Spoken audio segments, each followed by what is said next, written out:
Hi guys! Welcome back to my channel. In this video, ipapakita ko po sa inyo kung paano mag-move ng fund galing sa GoSave accounts papunta dito sa GoTime balance natin. So, as of now, meron akong balance na 589.85 pesos. So, mag-move tayo ng fund galing dito sa personal savings natin. So, click nyo lang yung fund na personal savings. Ngayon, makikita nitong tatlong dots sa taas. Click nyo lang yan. And then, click nitong move funds. So, pag-click nyo yan, and then, since dito natin siya i-move sa GoTime Bank account natin, so naka-check na siya, and then, just click continue.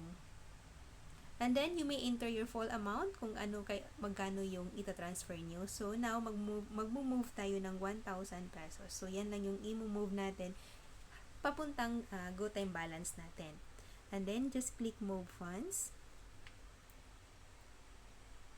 So, nag-notif na siya. And then, move funds from Irish Personal Savings to GoTime Bank account. So, view GoSave natin. So, 5,000 na lang yung balance natin dito sa ating personal savings. Now, punta tayo doon sa balance natin sa GoTime Bank. So, ito na yung nagiging balance natin.